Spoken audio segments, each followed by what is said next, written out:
കഴിഞ്ഞിട്ടെന്നൊരു തീരുമാനമില്ലാത്ത യാത്രയാണ് ഞങ്ങളുടെ യാത്ര. അവസാനം തീരുമാനിച്ചിട്ട് ചെന്നെത്തിയത് തൃശ്ശൂർ കാഴ്ച ബംഗ്ലാവിന്റെ മുന്നിലാണ്. ടിക്കറ്റിന്റെ പൈസ വലിയ ആൾക്കാർക്ക് 20 രൂപയും കുഞ്ഞാൾക്കാർക്ക് 5 രൂപയാണ്. ഞങ്ങൾ രണ്ടാളും 5 രൂപ കൊടുത്തിട്ടാണ് ഉള്ളിൽ കയറിയത്. സെക്യൂരിറ്റി അങ്കിൾ പറഞ്ഞു ഇവിടെ വീഡിയോ എടുക്കാനുള്ള പെർമിഷൻ ഉണ്ടെന്ന്. ഇത് പാരാക്കീറ്റാ, പഞ്ചവർണ്ണ തത്ത. ഇത് 80 വർഷം വരെ ജീവിക്കും. മനുഷ്യന്മാർ പോലും 80 വർഷം വരെ ജീവിക്കുമെന്ന് പറയാൻ പറ്റില്ല ഇക്കാലത്ത്. വീട്ടിലും ഒരു അണ്ണാനുണ്ടായിരുന്നു, കുഞ്ഞൻ. അവൻ ചത്തുപോയി. എന്തോരം തത്ത എവിടെ? വീട്ടിൽ തത്തയുണ്ടായിരുന്നു. ഇത് റിയ. ഇതിന്റെ മുട്ട 40 ദിവസവും വിരിയാൻ. വിയൂര് പാടത്ത് ഞാൻ വെള്ളക്കൊക്കിനെ കണ്ടിട്ടുണ്ട്, പക്ഷെ ഇത് കരിങ്കൊക്ക. ഇതിന് നല്ല സ്മെല്ലുണ്ടായിരുന്നു. അച്ഛൻ പറഞ്ഞു കൊക്കുകൾക്ക് അല്ലെങ്കിലും പൊതുവെ നല്ല സ്മെല്ലാണ്. ദേ പരുന്ത്. ഇതിനവിടെ കൃഷ്ണപ്പരുന്തെന്നും ചെമ്പരുന്തെന്നും എഴുതി വെച്ചിട്ടുണ്ട്. രാത്രി മാത്രം പുറത്തിറങ്ങണം. മൂങ്ങേനെ ഞാൻ അവിടെ പകല് കണ്ടു. മൂങ്ങയുടെ എന്നുള്ള ശബ്ദം എനിക്ക് ഭയങ്കര ഇഷ്ടമാണ്. അമ്മ പറയുന്നുണ്ട് മുമ്പ് ഇവിടെ ഈ ആയുർവേദ ചെടികളൊന്നും ഉണ്ടായിരുന്നില്ലെന്ന്. രാമച്ചൊക്കെ ഞാനിവിടെ ആദ്യമായിട്ടാ കാണുന്നത്. ദേ രക്തചന്ദനം. ഞാൻ സന്തൂർ സോപ്പിന്റെ പരസ്യത്തിൽ മാത്രമേ ഇതിനെ കണ്ടിട്ടുള്ളൂ. മൃഗങ്ങളുടെ വീടൊക്കെ ഇപ്പൊ കരിങ്കല്ലോണ്ട കെട്ടിയിരിക്കണേ. ഇതിലൊന്നും മൃഗങ്ങളില്ല. പക്ഷെ ഇവിടുത്തെ മൃഗങ്ങളെയൊക്കെ പുത്തൂരിലേക്ക് മാറ്റി.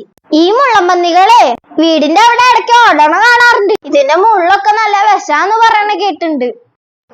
ദോറാബുജിയിലെ കുറുനരിയെ പോലെ ഉണ്ട് ഈ കുറുനരിയെ കാണാൻ. ഈ കുറുനരി കണ്ടിട്ട് എന്റെ കുറുനരി വെപ്രാളടിക്കുക. ദേ കണ്ട കുറുക്കന്റെ ബോർഡ് കണ്ടിട്ട് കുറുക്കനെ കാണാണ്ട് ഞങ്ങൾ തെരഞ്ഞോണ്ടെടുക്കുക. അവസാനം ശ്രീകുട്ടൻ കണ്ടുപിടിച്ചു. പക്ഷെ അതിൽ നോക്കുമ്പോ ഒരു കുറുക്കനുള്ളൂ. അതിനൊറ്റയ്ക്ക് കിടന്നിട്ട് വിഷമാവില്ലേ? പാവ, അതിന് ഭ്രാന്ത് പിടിക്കുകയാണാവോ. ഇതാണ് പന്നിമാൻ. കുറുമ്പന്മാരാ. ദേ നോക്കിയേ, പറക്കാനാവാത്ത ഏറ്റവും വലിയ പക്ഷി ഓസ്ട്രിച്ച്. അവനെ അതിന്റെ ഉള്ളിൽ കിടന്നിട്ട് ഭ്രാന്തെടുത്ത് നടക്കുക. 70 km/h ഇവന്റെ സ്പീഡ്. നോക്കിയേ, ഇതിവിടെ ഒരുപാടെണ്ണുണ്ട്. കൃഷ്ണമൃഗം. എനിക്ക് മാനായിട്ടാ തോന്നിയത്. ഞാനൊരു കുഞ്ഞനെ കാട്ടിത്തരാട്ടോ. എനിക്കിതിനെ കണ്ടിട്ട് നല്ല ക്യൂട്ടായിട്ട് തോന്നി. മര്യാദയ്ക്ക് നടക്കാൻ ജീവുണ്ടായിരുന്നില്ല. നല്ല വെള്ളം ദാഹം, തല തിരിഞ്ഞ് നിൽക്കുക. ഈ ബോർഡ് കാണുമ്പോഴേക്കും എല്ലാ പിള്ളേരും ഹിപ്പോപ്പൊട്ടാമസ് എന്ന് പറഞ്ഞു തുടങ്ങി. ഈ പാലത്തിന്റെ അടിയിൽ വീടും റോഡൊക്കെ ഉണ്ട്. എൻ്റെ മാതാവേ, അമ്മ ഫോണും പിടിച്ച് തല തല്ലി വീഴല്ലേ. ഈ കാഴ്ച ബംഗ്ലാവിൽ ഏറ്റവും കൂടുതലുള്ളത് മൗണ്ടൻ ഡിയറാ. ഇവിടെ ഞങ്ങളുടെ ഒരു ഗൂഢാലോചന നടന്നു. എന്താണെന്നറിയോ? ഇവർ തമ്മിൽ നല്ല കുത്തുകൂടുണ്ട്. അതൊക്കെ അവരുടെ മേത്ത് കാണാണ്ട്. കണ്ടപ്പോൾ സങ്കടം തോന്നി. ഇവരെന്തിനാണാവേ ഇങ്ങനെ കുത്തുകൂടുന്നത്? നോക്കിയേ, മേത്തൊക്കെയുള്ള മുറിവ് കണ്ട. ഇതിലവർ മരുന്നൊക്കെ തേച്ച് കൊടുത്തിട്ടുണ്ട്. വയ്യാണ്ടായിട്ട് കിടക്കുക. വലിയ വലിയ മരങ്ങൾ വീണ് കിടക്കണ നോക്കിയേ. കണ്ടിട്ട് പേടിയാവുക ചെയ്യണേ. ഭാഗ്യത്തിന് ഇത് മൃഗങ്ങളുടെ മേത്തേക്ക് വീണിട്ടില്ല. ഈ ഒരു മരം വീണത് കണ്ടിട്ട് എനിക്ക് സത്യം പറഞ്ഞാൽ അത്ഭുതമായി.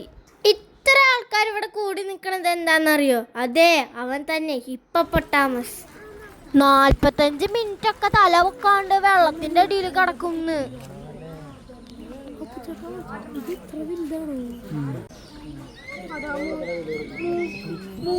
ഓർക്കപ്പിത്താണ്ടികളാ തോന്നുന്നുണ്ട് ഇവര്. രശ്മിയും പോപ്പി, ഇവര് രണ്ടാളും ഇവിടെ കുറെ വർഷമായിട്ടുണ്ട്. രണ്ടാളും നീന്തണുണ്ട്, ഉറങ്ങണുണ്ട്. എല്ലായിടത്തും ഇങ്ങനത്തെ ഇൻസ്ട്രക്ഷൻ ഒക്കെ എഴുതി വെച്ചിട്ടുണ്ട്. ഇതെന്താ ഇത്? ഇവിടെ കുറെ അത്ഭുതങ്ങളുണ്ട്. നാഗലിംഗം മരുന്ന് എഴുതി വെച്ചിരിക്കണു. ഞാൻ പറയാ, ഇതിനെ കണ്ടപ്പോ കമലണ്ടലു പോലെ ഉണ്ട്.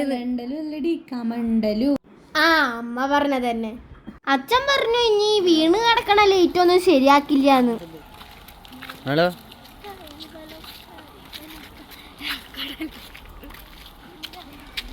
ഇനിയിപ്പോ പുത്തൂര് സുവോളജിക്കൽ പാർക്കിലേക്ക് ഈ മൃഗങ്ങളെയൊക്കെ മാറ്റും. അപ്പൊ പിന്നെ ഇവിടുത്തെ ലൈറ്റിന്റെ ആവശ്യമൊന്നും ഇല്ലല്ലോ.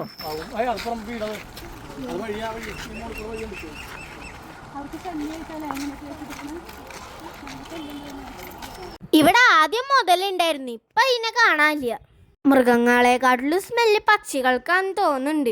നിങ്ങളടുത്ത് എത്തുമ്പോ നല്ല സ്മെല്ല്, എനിക്ക് സഹിക്കാൻ പറ്റുന്നുണ്ടായിരുന്നില്ല. ദേ പുള്ളിമാൻ. ഒരു 5-6 പുള്ളിമാനെ ഉണ്ടായിരുന്നുള്ളൂ.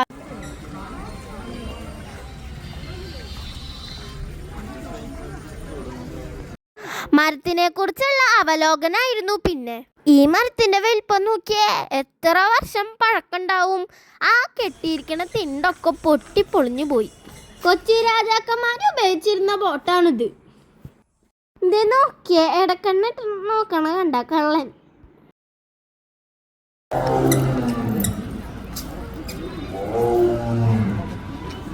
ആദ്യം ഞാൻ വിചാരിച്ചു ഇതിന്റെ ഓളി കേട്ടിട്ട് പശു വന്ന്, പിന്നല്ലേ മനസ്സിലായേ പുലിയാന്ന്. എനിക്കിതിനെ കണ്ടിട്ട് പേടിയൊന്നും ആയില്ല. ഇതിനെ കാണുമ്പോൾ നല്ല ക്യൂട്ടായിട്ടുണ്ട്. ചെറുപ്പത്തിൽ ഞാൻ അമ്മയോടും അച്ഛനോടും പറയായിരുന്നു എനിക്കൊരു പുലിക്കുട്ടീനെ അല്ലെങ്കിൽ സിംഹക്കുട്ടീനെ വാങ്ങിത്തരാൻ. പക്ഷെ ഇതുവരെ അത് നടന്നിട്ടില്ല.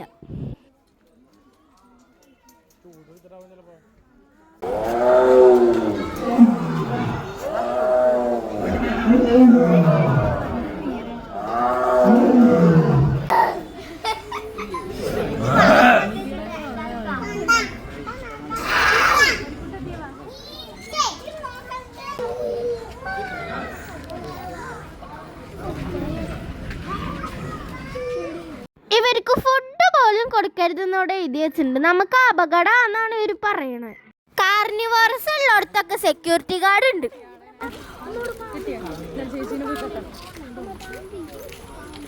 എന്റെ കയ്യിലൊരു പൂച്ചക്കുട്ടിയുടെ വാല് പോലെ ഉണ്ട്. ഇവരുടെ വാല് കാണാൻ നല്ല രസാ അത് തൊടാൻ. പക്ഷെ ഇതിന്റെ തൊടാൻ പറ്റില്ല. ഇവരെ കണ്ടപ്പോ എനിക്ക് നമ്മളെ തന്നെ ഓർമ്മ വന്നു. ഇവരെ കണ്ടപ്പോ പിന്നെ എനിക്ക് തല ചൊറിയാൻ തുടങ്ങി. ഇവരുടെ ഭംഗി അച്ഛൻ നന്നായിട്ട് ആസ്വദിച്ചു. അച്ഛന് പൊതുവെ മൃഗങ്ങളെ ഇഷ്ടം. അത് ഞങ്ങള് കാരണം. വീട്ടിലിരിക്കുന്ന കോഴീനെ പിടിച്ചിട്ട് കൂട്ടിലിട്ടിരിക്കാന്ന് തോന്നുന്നു. ഗൈസ് നോക്കിയേ, മുതലയുടെ വക ഫ്ലവർ ഷോ നടന്നുകൊണ്ടിരിക്കുകയാണ് ഇവിടെ. പൂമത്തേല് കിടന്ന ആസ്വാദനം അദ്ദേഹം ആസ്വദിക്കട്ടെ. ഈ ഗേളാണ് അവിടെ ഇന്നത്തെ ഏറ്റവും സുന്ദരിയായ ഗേൾ. ഇവരെ ഞാൻ ഇടയ്ക്കിടയ്ക്ക് കാണും. അമ്മയുടെ വീട്ടിലൊക്കെ ഇവർ വരാറുണ്ട്. ഞാൻ അന്വേഷിച്ച് നടന്ന സ്ഥലം എത്തി ഗൈസ്. ഞാൻ എൻ്റെ ഫ്രണ്ട്സിനെ കാണാനാണ് ഇപ്പോൾ പോകുന്നത്. എൻ്റെ വീടിൻ്റെ അവിടെ ഇടയ്ക്കിടയ്ക്ക് ഇവന്മാരെ കാണുന്നത് കാരണം എനിക്ക് ഒട്ടും പേടിയില്ല. ഞാൻ ഇവരെ കാണുമ്പോൾ മുണ്ടും പൊക്കിയിട്ട് ഓടാറാണ് പതിവ്. ഇത് കണ്ടോളോട്ടെ എല്ലാവരും. ഇവിടെ കൂടുതലും കോബ്രാസ് ആയിരുന്നു. ഞങ്ങൾ ചെന്നപ്പോൾ ഒരു പാമ്പ് ഒറ്റ പത്തി വിടർത്തൽ. എൻ്റെ അമ്മേ,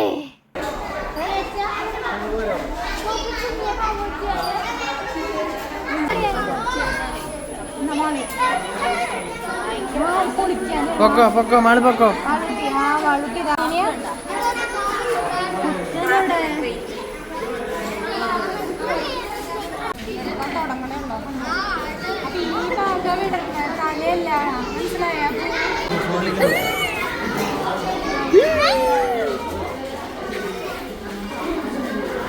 പാമ്പ് എങ്ങനെയുണ്ട്?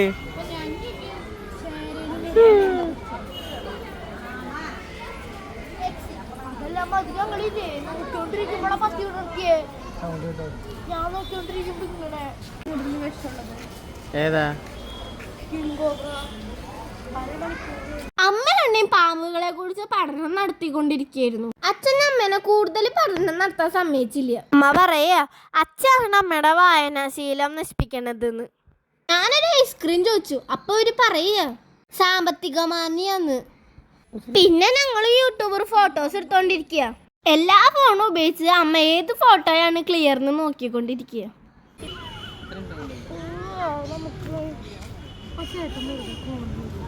അച്ചാച്ചന്റെ കഷ്ടപ്പാട് നോക്കിയേ.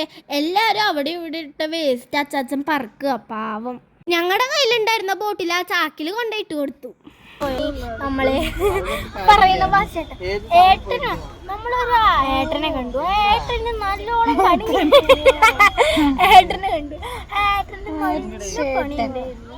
ആ ഏട്ടനാണ് നമുക്ക് ഇത്തിരി സഹായം ചെയ്യും. കിട്ടിയ അവസരം ഭംഗിയായിട്ട് ഉപയോഗിച്ച അപ്പുച്ചേട്ടൻ. കുറച്ച് പേര് വന്ന് ഫോട്ടോ എടുത്തരോ ചോദിച്ചു. കേട്ടപാടെ യൂട്യൂബറോട് ഫോട്ടോ എടുക്കാൻ എന്നെ നോക്കി ചിരിച്ചു. ഈ കാര്യം പറഞ്ഞപ്പോ അപ്പുചേട്ടൻ പറയാ അതിലത്തെ എല്ലാ പെൺപിള്ളേരും അപ്പുചേട്ടനെ നോക്കിയിട്ടാ ചിരിച്ചേന്ന്. അങ്ങനെ പുറത്തിറങ്ങി ഗൈസ് ഒരു മാങ്ങ വാങ്ങി. അത് പണി പാളിപ്പോയി. അച്ഛന്റെ ഫ്രണ്ട് ലോട്ടറി ചേട്ടൻ അവിടെ വെച്ച് കണ്ടു. കടകളൊക്കെ അടയ്ക്കാറായി. തുടരും കാണാൻ ഞങ്ങൾ നേരെ ദീപയിലേക്ക്. ടിക്കറ്റ് കിട്ടിയില്ല. അവിടെ ഇരുന്ന് ടിക്കറ്റ് ബുക്ക് ചെയ്ത് നേരെ ശോഭയിലേക്ക്. ഫ്രണ്ട് സീറ്റേ കിട്ടിയത്. എന്നാലും ഞാൻ ആദ്യമായിട്ട് ശോഭയിൽ സിനിമ കാണാൻ പോവാ.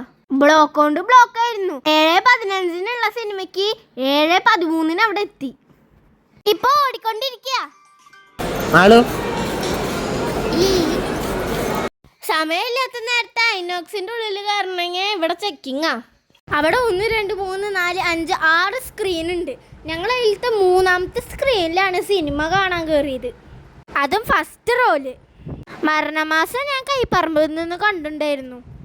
സിനിമ തുടങ്ങുന്നതിന് മുമ്പുള്ള വെപ്രാളം പിടിച്ചിട്ട് ഓട്ടാണിത്.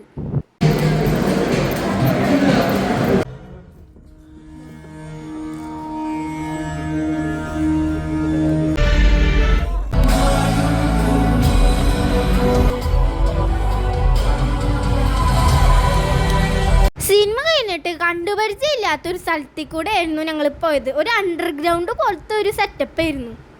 ഇതിൽ കൂടെ ഇറങ്ങാൻ ഞാൻ ഒന്ന് പേടിച്ചു. ടൈം ഇപ്പോൾ 10:45. അപ്പോൾ ഇത്രയേ ഉള്ളൂ. It's me signing off multi. Tata.